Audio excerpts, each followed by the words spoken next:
Hi friends, welcome to my channel super trader Lakshya. और यहाँ पे मैं बात करूंगा किस तरीके से आप कल का गेम प्लान बना सकते हो, कल किस तरीके से मार्केट रह सकता है। कल शाम को यूएस फेड की जो कॉन्फ्रेंस है वो होने वाली है, जैक्सन होल मीटिंग होने वाली है, जिसमें नॉर्मली फेड गवर्नर इशारा करते हैं कि फेड की टेपरिंग किस तरीके से होगी, होगी नहीं होगी, ये सब चीजें।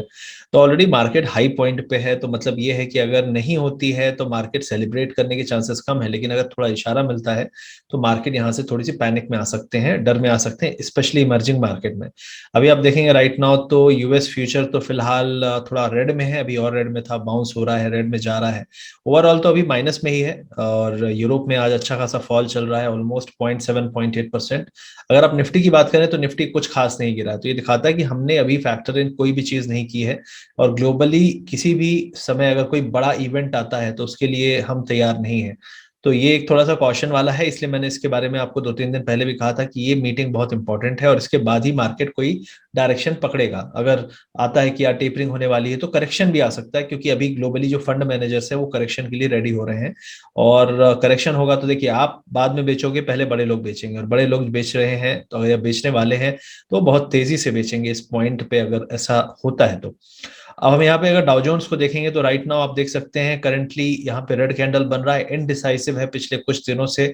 और अगर आप आरएसआई देखेंगे तो स्ट्रेंथ नहीं है इस बाउंस में जो अभी रिसेंटली में आया था। तो ये दिखाता है कि मार्केट रेडी है। और अगर आप देखें कि सपोर्ट कितना दूर है करंट लेवल से, तो कम से कम 34,700, तो 600-700 पॉइंट का फॉल आ सकता है, 2-3% का। और 2-3% का यूएस में फॉल आएगा तो हमारे यहाँ भी 2-3% का फॉल आ सकता है, क्योंकि हम भी अभी ऑल टाइम हाई पे हैं, सभी मार्केट्स ऑल टाइम हाई पे हैं।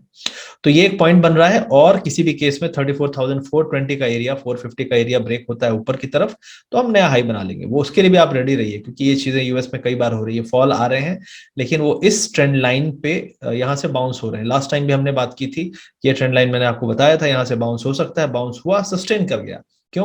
क्योंकि ये मीटिंग फोकस पे आ गई, तो कुछ ना कुछ ऐसा इवेंट हो रहा है जो इनको थोड़ा टाइम दे दे रहा है मार्केट को करेक्ट ना कराने के लिए। तो राइट नाउ ये सेटअप बन रहा है यूएस मार्केट में। अब इमर्जिंग मार्केट की बात करें तो इमर्जिंग मार्केट थोड़ा रेड में है, आप देख सकते हैं यहाँ पे 0.7%। तो ये 58 पे हुआ करता था, आप देख सकते हो यहाँ पे करंटली 51 पे चल रहा है। तो ये अपने हाई से बहुत नीचे, उसका रीजन है चाइना में जो बहुत बड़ा फॉल आया। और ये एक बहुत बड़ा इशारा करता है, क्योंकि इसमें इंडियन स्टॉक्स भी हैं कई सारे, इन्फोसिस है, एचडीएफसी है, रिलायंस है। तो ये भी एक मेजर है कि अपने एशिया में पैसा आएगा या नहीं आएगा। एशिया में पैसा आएगा तो ये ऊपर जाएगा, एशिया में पैसा नहीं आएगा तो ये नीचे जाएगा। तो इस पे भी नजर रखना पड़ेगा, और ये मोस्ट प्रॉब्ली इशारा कर सकता है कल तक में क्या डायरेक्शन ये पकड़ रहा है। ऑलरेडी वीक है, बाउंस इसमें भी सेल हो रहे हैं। अब हम यहाँ पे देख लेंगे, तो इससे पहले अगर आप चैनल पे नए हैं तो चैनल को सब्सक्राइब करिए, अपना सपोर्ट बनाए रखिए, वीडियो अच्छे लगते हैं तो लाइक और शेयर जरूर करिए, ज्यादा से ज्यादा लोगों तक इस वीडियो को पहुंचाइए। अब हम यहाँ पे बात करेंगे किस तरीके से बैंक निफ्टी का सेटअप है। तो राइट नाउ आप देख सकते हैं एक ये ट्रेंड लाइन थी, ये तो फॉल्स ब्रेकआउट की तरह हम ले सकते हैं, लेकिन अगर हम मिलाएं ये सारे पॉइंट्स को तो एक ट्रेंड लाइन इमर्ज होती हुई दिख रही है यहाँ पे, इन दो पॉइंट्स को मिला के 35,800 एक रेजिस्टेंस एरिया बन रहा है। आज भी हम वहां पे गए, वहां से फिर से रिवर्सल आया क्लोजिंग के पहले। और अगर हम ये एरिया, ये जो लाइन है 35,430 जो आज का लो भी था, उसको अगर हम तोड़ेंगे तो मोस्ट प्रॉब्ली हम 35,000 या 34,900 तक गिर सकते हैं बैंक निफ्टी में।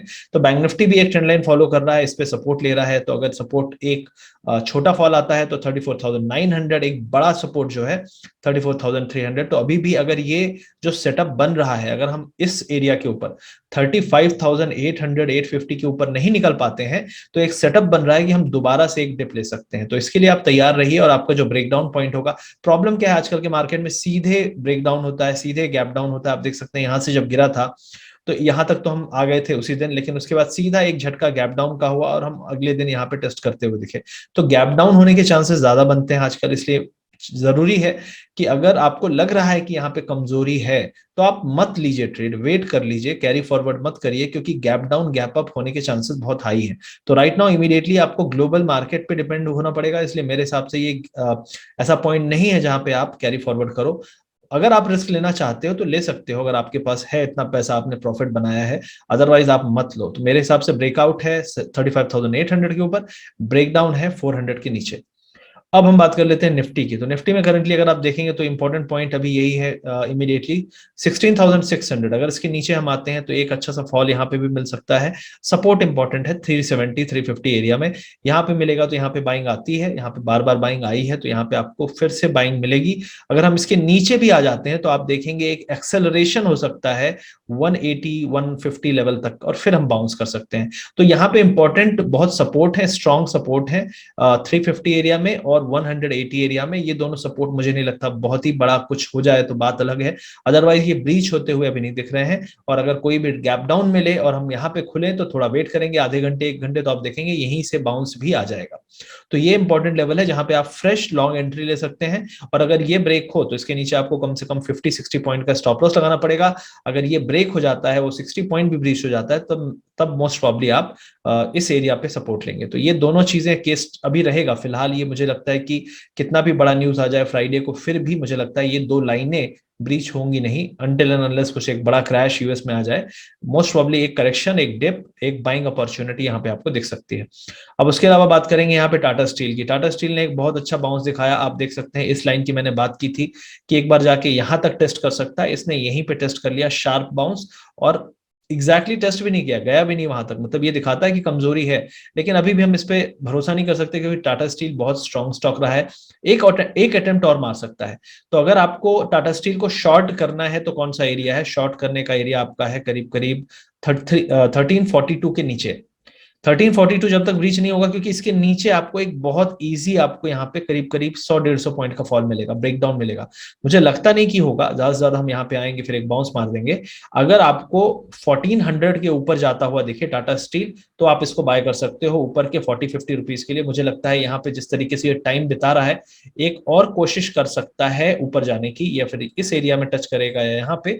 लेकिन आपको मोस्ट प्रॉब्ली एक एरिया 1430 1440 दिखा सकता है, लेकिन इसका ट्रिगर होना चाहिए 1400 के ऊपर। तो 1400 के ऊपर ही बाय करिए, उससे पहले मत करिएगा।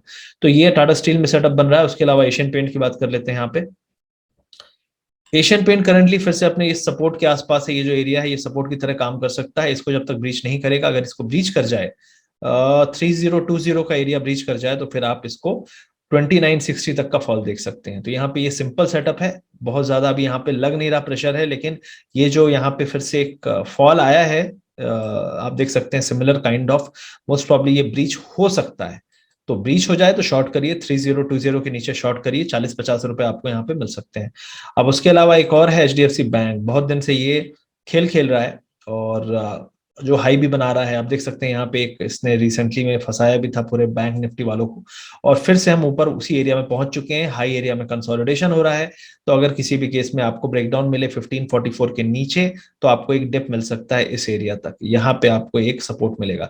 तो एचडीएफसी बैंक का जो बाइंग एरिया है वो 1490 1500 के पास है। इस एरिया पे बाइंग मैं रिकमेंड नहीं करूंगा, मुझे लगता है एक डिप पॉसिबल है, फिर उसके बाद अगर इसको हाई बनाना है तो बना सकता है, ये पॉसिबिलिटी यहाँ पे बन रही है। दूसरी चीज है यहाँ पे आईटी स्टॉक्स में थोड़ा सा फिर से थकान सी हो रही है। तो आप देख सकते हैं यहाँ पे जो ये एरिया था, आज का लो था 626, इसके नीचे शॉर्ट कर सकते हैं, ये टारगेट अभी भी खुले हुए हैं।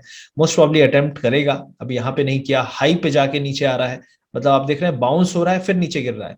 तो ये अभी भी ये बुलिश पैटर्न है, लेकिन किसी भी केस में आपको ये एरिया जो 620 वाला एरिया है ये टूटे तो आपको 600 तक के फॉल मिल सकते हैं। तो ये यहाँ पे पॉसिबिलिटी है। अगला स्टॉक है एसबीआई। एसबीआई बहुत कमजोर है, देखिए इसको अब मुझे लगता है कि ये अब बड़े फॉल के लिए रेडी हो रहा है। अभी हम फिलहाल एक पुराने लोग को तो टेस्ट नहीं किया हमने, लेकिन फिर भी एक ये अच्छा जो ब्रेकआउट हो रहा था वो फेल हो चुका है। तो मुझे ऐसा लगता है कि अब ये फिर से 400 की तरफ जा सकता है, 400 को ब्रीच भी कर सकता है इस बार। अगर आपको स्टॉप लॉस पूछना है क्या हो सकता है एक कि यार नहीं अब तो एसबीआई बहुत बुलिश है, इसको बाय करना है, तो 421 के ऊपर ही, 421 422 के ऊपर निकल जाए, बहुत स्ट्रांग हो मार्केट, माहौल अच्छा हो, बैंक में अच्छा माहौल हो, तभी हम इस पर ट्रस्ट कर सकते हैं, अदरवाइज ये ट्रैप ही होगा। और मोस्ट प्रॉब्ली ये 400 के नीचे भी जाने के लिए तैयार है। तो ये पॉसिबिलिटीज हैं ये स्टॉक्स से, आई होप आपको अच्छे लगे होंगे। और जो भी करंटली सेटअप है अगर आप देख सकते हैं सेम चल रहा है, कोई खास चेंजेस नहीं है। और ये कैंडल पे मैं अभी नजर रखा हुआ हूं कि अगर ये ब्रेकडाउन देता है किसी भी तरीके से 240 के नीचे आता है, तो हम देखेंगे कि फिर हम इसको टेस्ट करते दिखेंगे। और अगले 2 से 3 दिन मोस्ट प्रॉब्ली एशियन मार्केट और ग्लोबल मार्केट्स में एक अच्छा फॉल दिख सकता है, ये पॉसिबिलिटी है। आई होप वीडियो आपको अच्छा लगा होगा, लाइक शेयर सब्सक्राइब जरूर करिएगा। हमारे टेलीग्राम चैनल सुपर ट्रेडर लक्ष्य को भी ज्वाइन कर सकते हैं आप, और मिलते हैं अगले वीडियो में। Thank you.